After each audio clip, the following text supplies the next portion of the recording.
नमस्कार दोस्तों, आप देख रहे हैं गढ़वाल की शान न्यूज। मैं हूं मायरा और आज हम पहुंचे हैं यहाँ कचेरी। जिस तरह से आपने देखा होगा बार एसोसिएशन के उत्तराखंड में काउंसिल के और साथ साथ जिस तरह से इलेक्शन शुरू होने जा रहे हैं और साथ में चुनाव के साथ साथ बहुत बड़ी रणनीति चल रही है। और हमारे साथ मौजूद है मनमोहन लांबा, सीनियर एडवोकेट हैं और जानते हैं किससे। नमस्कार सर। नमस्कार। पहले तो हमारे चैनल पे आपका बहुत बहुत स्वागत है। गढ़वाल शान एक बहुत अच्छा चैनल है। मैं बधाई देता हूँ कि दिन प्रतिदिन आपका चैनल तरक्की कर रहा है और मैं भगवान से प्रार्थना करता हूँ कि ये सारे नेशनल न्यूज़ लेवल में आएगा, ऐसी मेरी शुभकामनाएं। Thank you sir, thank you sir. हम आपसे जानना चाहते हैं, जिस तरह से आप सीनियर हैं और काफ़ी सालों से यहाँ पर वर्क कर रहे हैं और एडवोकेट के साथ साथ एक ईमानदारी और मेहनत के साथ आप काम कर रहे हैं और आगे आ रहे हैं, आपका नाम भी जनता आगे ले रही है, तो क्या कहना चाहेंगे? मैं जनता का धन्यवाद करता हूँ जो मेरा नाम ले रहे हैं या जो मुझे इस चुनाव में समर्थन दे रहे हैं। मैं सभी का धन्यवाद करता हूँ। और मैं एक बात और कहना चाहता हूँ कि जो हमारे बार काउंसिल उत्तराखंड के जो चौथी बार चुनाव हो रहे हैं जब से उत्तराखंड बना है, ये चौथा चुनाव है। तो 3 चुनाव पहले हो चुके हैं, मैं तीनों में विजयी रहा और मैं 22-23 में चेयरमैन भी रहा और मैंने अधिवक्ताओं के लिए पूरे प्रदेश में अधिवक्ताओं के हितों के लिए काफ़ी कार्य किए। मैंने एक बार काउंसिल का ऑफिस खोलने के लिए गोलापार में ज़मीन ली थी जो लगभग 1 करोड़ 60 लाख रुपए की ली थी। आज वो 5 से 6 करोड़ की ज़मीन हो गई है और उस पर मैंने बिल्डिंग बनाने के लिए माननीय मुख्यमंत्री से 5 करोड़ रुपए मांगे थे, जो उन्होंने मुझे सैंक्शन किया और 1 करोड़ रुपए हमारे खाते में भी आ गया था। लेकिन वो किसी कारण से, राजनीतिक कारण से बार काउंसिल में यूज नहीं हो पाया, इसलिए वो पैसा वापस चला गया। और मैं कोशिश करूंगा कि जीतने के बाद वो 5 करोड़ रुपए हमारे पास आए और मैं वहाँ निर्माण प्रारंभ कराऊंगा, जहाँ पर बार काउंसिल का कार्यालय होगा और 15 कमरे हमारे पूरे प्रदेश के वकीलों के लिए वहाँ मुफ्त में रुकने के लिए होंगे। बहुत बड़ी बात है सर। जिस तरह देखा जा रहा है यहाँ पर चैम्बर की समस्या बहुत बड़ी समस्या दिखाई दे रही है। जिस तरह से यहाँ पर धरना प्रदर्शन भी हुआ, आपने देखा होगा, तो क्या लगता है आपको जिस तरह से ये समस्या है, बहुत बड़ा मुद्दा है, क्या कहना चाहेंगे? मैडम, ये समस्या प्रदेश की बहुत विकट समस्या है। यहाँ पर इस समय 25,000 अधिवक्ता पंजीकृत हो गया है जी। किसी भी तहसील जिले में चले जाइए आप, हमें हर वक्त यही प्रॉब्लम आपको सुनने को मिलेगी कि वकीलों को बैठने की जगह वकालत के व्यवसाय के लिए नहीं है जी। क्योंकि न्यायाधीश हमारे चैम्बरों में बैठते हैं, एसी कमरों में बैठते हैं, एसी कोर्ट है उनके, अच्छी अच्छी कुर्सियां मेज हैं, तो हमारे पास तो कुछ भी नहीं है। और कहा यह जाता है कि हम न्यायपालिका में एक ही गाड़ी के 2 पहिए हैं, एक पहिया इतना कमजोर है और एक पहिया इतना मजबूत है। तो मैं सरकार से आग्रह करूंगा कि वकीलों के लिए कोई बजटरी प्रोविजन बनाए और ये सारी समस्याएं दूर हों। हमारे बुजुर्गों के लिए, वकीलों के लिए या नए जिन्होंने ये वकालत का पेशा ज्वाइन किया है, उनके लिए कोई भी मदद सरकार की तरफ से नहीं है। और मैं समझता हूँ कि वकीलों को, जो बुजुर्ग हो गए वकालत करने में आए हैं, उनको पेंशन मिलनी चाहिए और हमारे जो युवा अधिवक्ता हैं उनको स्टाइपेंड मिलना चाहिए कम से कम 5 साल तक।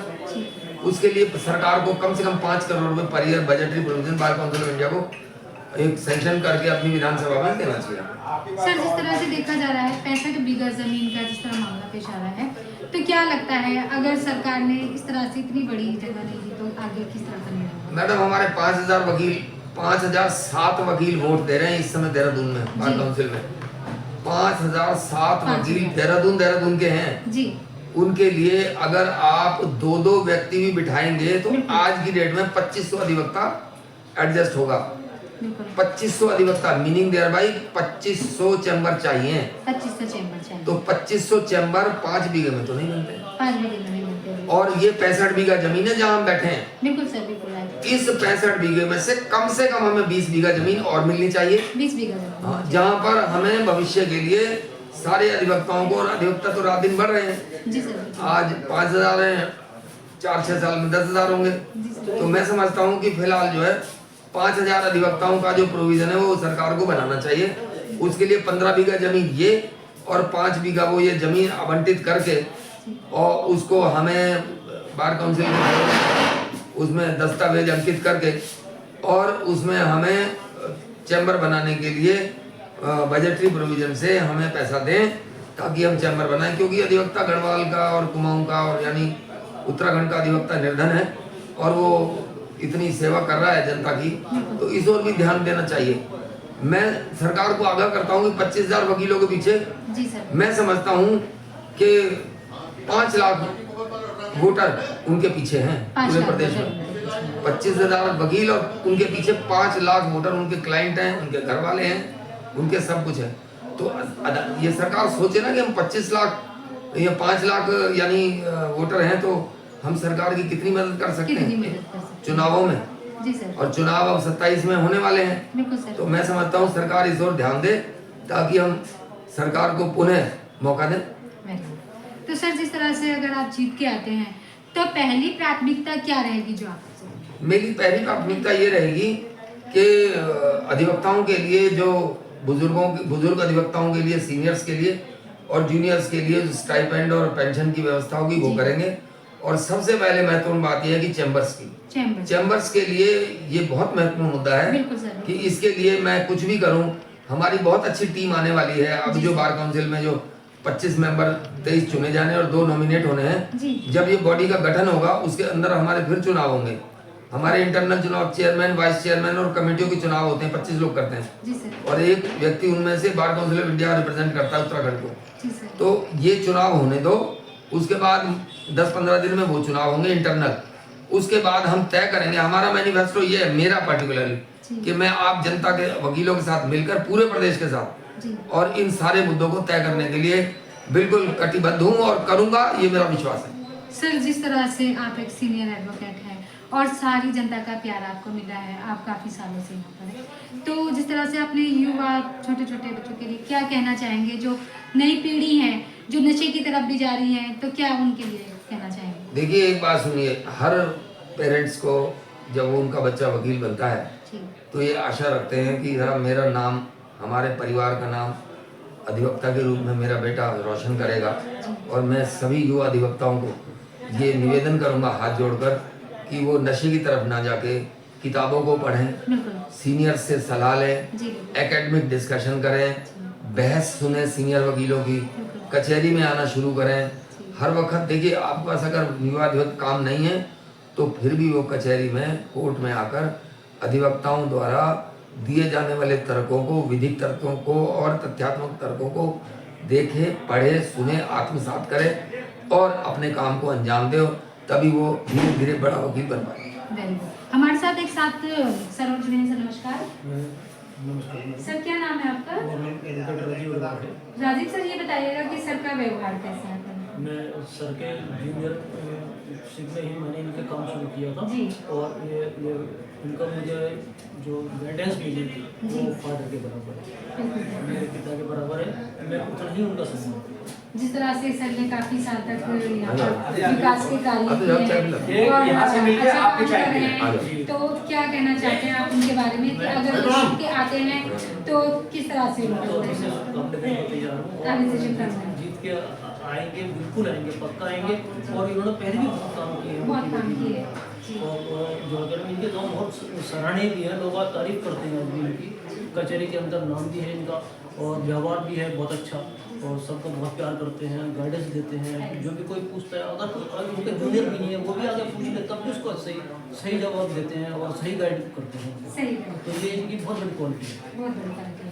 तो सर, अपने जितने साथी हैं, युवा साथी हैं या सबके अपने सहयोगियों को किस तरह से कहेंगे कि आपको वोट दे और आपको आगे चलें? मैं तो सबसे हाथ जोड़ के निवेदन करूंगा कि आप मुझे भारी मतों से विजयी बनाएं ताकि मैं आपके सेवा कार्यों में आपका साथ दे सकूं और आपकी सेवा कर सकूं और आप जो है मान सम्मान कर सकूं आपका। ये मेरा उद्देश्य है। इसके अलावा मैं यही कहूँगा कि भाई सबको मेरी तरफ से इस चुनाव की शुभकामनाएं। 17 तारीख को आइए, 17 फरवरी को, और चुनाव में भाग लीजिए और एक उत्सव के रूप में मनाइए। और चुनाव की जो प्रक्रिया है उसमें बहुत ज़्यादा ध्यान देने की ज़रूरत है। गलत वोटिंग मत करिएगा। मैं बार बार चैनलों में कह रहा हूँ कि वोट की प्रक्रिया क्या होगी। फिर बता देता हूँ कि 104 अधिवक्ता प्रत्याशी भाग ले रहे हैं इस चुनाव में मेंबर बनने के लिए, जिसमें 23 मेंबर बनने हैं। और जो आपको बुकलेट मिलेगी, बैलेट पेपर मिलेगा, वो 104 लोगों से भरा होगा, अल्फाबेटिकली होगा। उसमें ए से लेकर जेड तक नाम होंगे अल्फाबेटिकली। उसमें जिस प्रत्याशी को आप जानते हैं, पहचानते हैं या वोट देना चाहते हैं उसका सीरियल नंबर देखिए, नाम देखिए, उसके आगे स्पेस है, 01 डालिए। जिसको दूसरा मत देना चाहें उसका नाम सीरियल नंबर देखिए, नाम देखिए, 02 डालिए। जिसको तीसरा देना चाहें इसी तरह से उसका सीरियल और नाम देखिए, 03 डालिए, 04 डालिए, 05 डालिए और 23 तक आप वोट दे सकते हैं। लेकिन एक प्रतिबद्धता और है कि यदि आपने 5 लगातार मत नहीं दिए, यानी 5 मत से कम दे दिए या 5 मतों में डिसकंटिन्यूएशन कर दिया, यानी 4 मत तो आपने दे दिए, 5वां मत आपने ना दे के 6ठा मत किसी को दे दिया और मिस कर दिया, तो आपका पूरा बैलेट पेपर इनवैलिड हो जाएगा।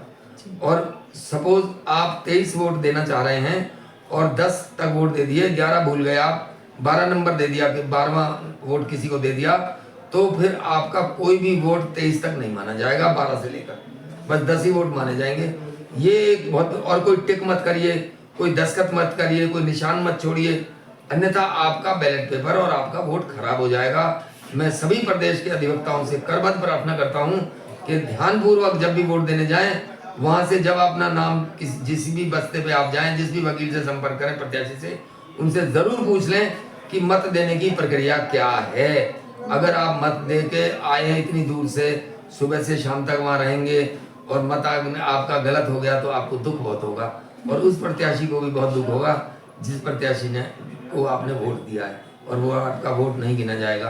तो आप सभी से हाथ जोड़ कर प्रार्थना करता हूँ कि सभी अधिवक्ता सभी प्रत्याशियों को सही अपने अपने प्रत्याशियों को खूब बढ़िया वोट दें और उन्हें सबको जो भी है अपने प्रत्याशी को विजयी बनाएं।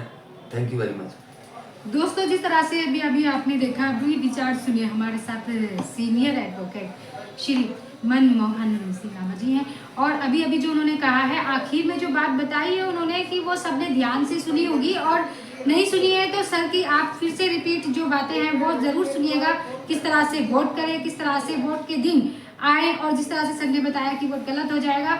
तो मैं भी सबसे अपील करूंगी, सर को वोट दें, जिताएं, क्योंकि सर सीनियर होने के साथ साथ विकास के बहुत अच्छे कार्य कर चुके हैं। लगातार जब से उत्तराखंड बना है, उत्तराखंड में लगातार काम कर रहे हैं वो और अपने वकीलों का साथ दे रहे हैं, चाहे वो युवा हो, चाहे वो उनके सीनियर साथी हो, काम लगातार होता जा रहा है। तो मैं भी सरकार से और यहाँ की जनता से और एडवोकेट से सभी से अपील करूंगी कि सर को जिताएं और आगे बढ़ाएं।